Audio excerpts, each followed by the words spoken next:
Let's start with first news. Arman is warning Ilya and Paddy Pimblett, and he has made it clear that he wants to become the UFC's biggest star. Arman is set to take on Mauricio Rufy next month at UFC 331, but he is already looking beyond that matchup. If he gets the easy win he expects, Arman wants to move straight into a title fight.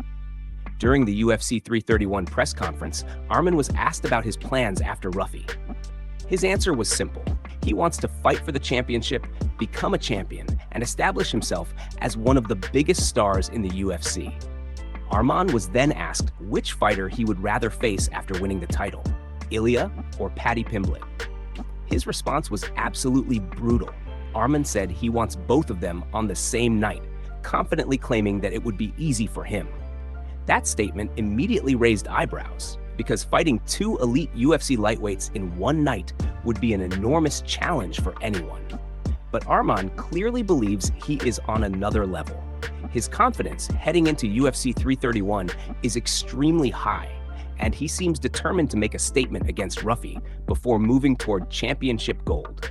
Meanwhile, Mauricio Rufy was asked about people claiming that the only way he can win is by getting a knockout. That adds even more pressure to an already exciting matchup. Arman knows that Rufy will be dangerous, but he is already looking beyond his next opponent. First, he needs to handle business at UFC 331. If he does exactly what he expects, Arman believes a title opportunity should come next, followed by blockbuster fights against Ilya and Paddy. For now, all eyes are on Arman and Rufy, as Arman looks to prove that his confidence is justified. Move on to another news. UFC 330 has officially wrapped up, and the UFC wasted no time announcing some huge fights for the future. Two championship bouts have now been confirmed for UFC 333, giving fans plenty to look forward to. First, the UFC announced that Sean Brady will take on Gabriel Bonfim in the main event of UFC Vegas 124. That fight is scheduled to take place at the UFC Apex on November 7th, adding another important matchup to the upcoming UFC schedule. But the bigger announcement came when the UFC revealed two title fights for UFC 333. In the main event, Alexander Volkanovski will defend his featherweight championship against Bo Nickel. Volkanovski is once again putting his title on the line, and this matchup could have major consequences for the featherweight division. Then, in the co-main event, Petr Yan will defend the bantamweight title against Merab. This is a massive night of championship action, with two UFC titles being defended on the same card. The reaction to the announcements was filled with excitement, as fans and members of the MMA community immediately celebrated the news. The energy around the announcement made it clear that UFC 333 is already shaping up to be a card worth watching. For Volkanovski, the challenge will be defending his featherweight throne against a dangerous opponent who will be looking to shock the division and capture the championship. Meanwhile, Yan will have another major test ahead of him as he puts his bantamweight title on the line against Merab. With both fighters having elite skills and championship-level experience, their matchup could become one of the most talked about fights on the card. The UFC has now officially given fans two title fights to look forward to at UFC 333, and the anticipation is already building.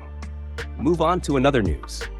In the main event, Islam Makhachev defeated Ian Garry via unanimous decision and successfully retained the welterweight championship. With this victory, Islam has now extended his UFC win streak to an incredible 17 fights, giving him the longest winning streak in UFC history. He has officially surpassed Anderson Silva, who had held the record since 2009. Carlos Prates and Michael Morales were both in attendance, and one of them could potentially be Islam's next challenger. Henry Cejudo reacted to the performance, saying Islam separated himself from Ian in the final round. Brennan Schaub also gave Islam credit, saying the #1 pound-for-pound fighter got the job done, but added that, for the first time in a long time, Islam looked human inside the octagon. Schaub also warned that Michael Morales could be a big problem for Islam. The MMA guru, however, was much more critical of the fight, calling it the worst possible outcome for a main event. He pointed out that, apart from the head kick in the second round, Islam spent much of the fight controlling Ian against the cage and taking his back without doing much damage. Dana White appeared to share that frustration. He said Islam landed the head kick in round 2, but other than that, he believed Islam did very little for the rest of the fight.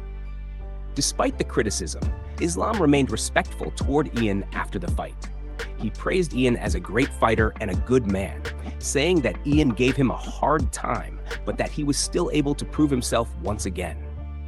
Ian also showed a tremendous amount of class in defeat. He said nothing surprised him and that he had nothing but respect for Islam. Ian explained that he believed he was the better fighter that night, but acknowledged that Islam won and said he had no complaints or excuses. Ian also described it as the best training camp of his life and thanked his team and family for supporting him. He explained that he fights to make his wife and young son proud and said he was proud of everything he had accomplished. However, the post-fight atmosphere became more interesting when Dana White appeared unhappy with Ian Garry, hugging Islam after the fight. Move on to another news. Dana White was not happy with Ian Garry after his fight against Islam Makhachev, and his criticism was focused on what happened at the beginning of the 5th round. Ian came out for the final round and shook hands with Islam before continuing the fight. While some fans may see that as a simple display of sportsmanship, Dana clearly had a very different reaction. Dana explained that Ian is a tall, strong fighter with excellent takedown defense.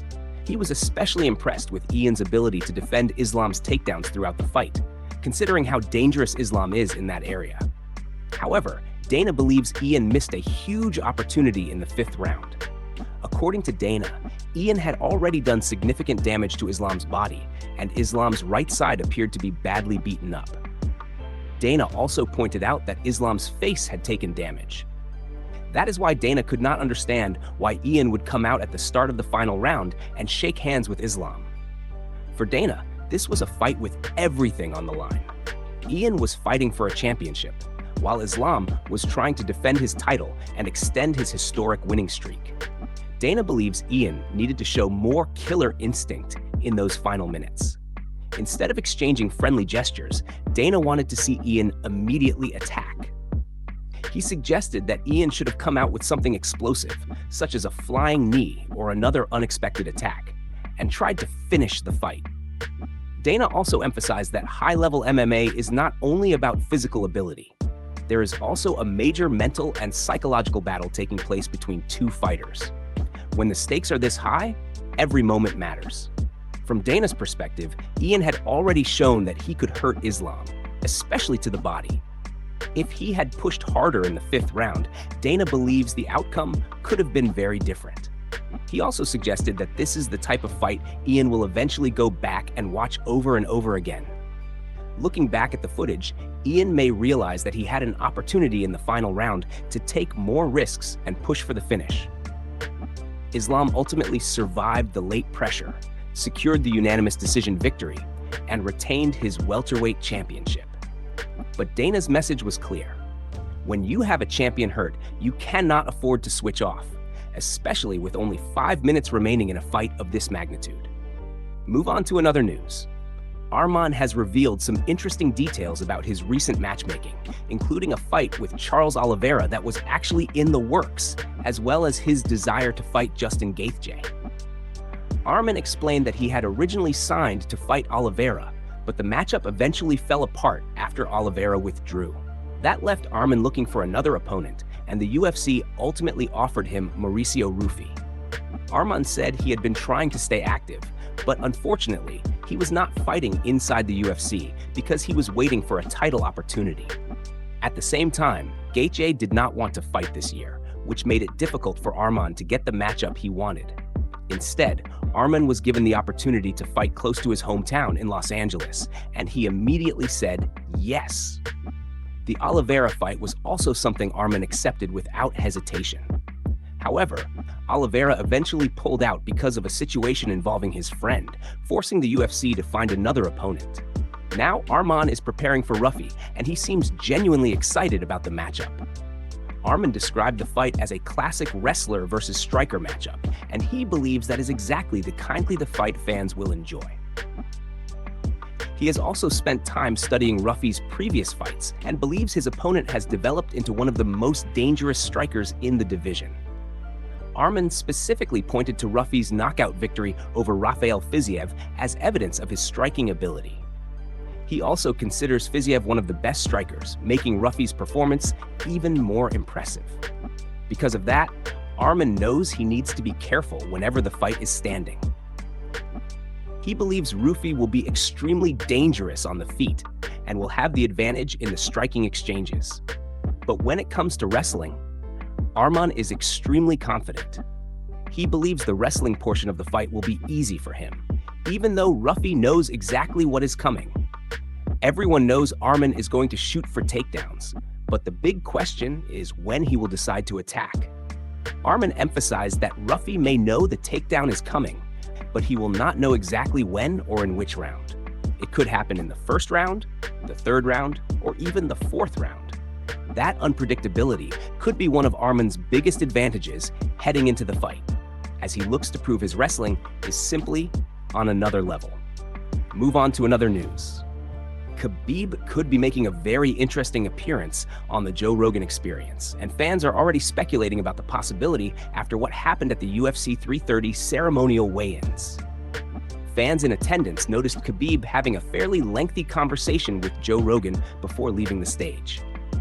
While the two have crossed paths many times, this interaction immediately caught people's attention because of something Khabib said just days earlier. Khabib recently appeared on the Lex Fridman podcast, where he discussed the possibility of eventually sitting down with Joe Rogan for a podcast. According to Khabib, a podcast with Rogan is essentially inevitable. That statement already had fans wondering when it could happen. Then, after the UFC 330 ceremonial weigh-ins, Khabib was seen talking with Rogan for an extended period, which only fueled the speculation even more. A podcast between these two would be a huge moment for MMA fans. But there is an even crazier possibility. What if Khabib brought the entire team with him? Imagine Khabib sitting down with Joe Rogan alongside Islam Makhachev, Umar, and Usman. Having all of them together for one massive podcast would be an incredible conversation, especially considering their combined experience in MMA. Fans would undoubtedly want to hear stories about Khabib's career, his coaching philosophy, Islam's rise to the top, and what the future looks like for the next generation of fighters from their team. And now, it appears that this podcast may actually be getting closer to becoming reality. Khabib posted an update on Telegram, revealing that Joe Rogan had watched his appearance with Lex Fridman and really enjoyed it. According to Khabib, Rogan then asked him about doing a podcast together. That is a major update because it means the idea is no longer just fan speculation. Joe himself appears to have expressed interest in sitting down with Khabib for a conversation. Khabib and Rogan would have plenty to discuss, from Khabib's legendary fighting career to his transition into coaching and his thoughts on the current UFC landscape. For now, there is no confirmed date for the podcast. But the latest update has fans extremely excited.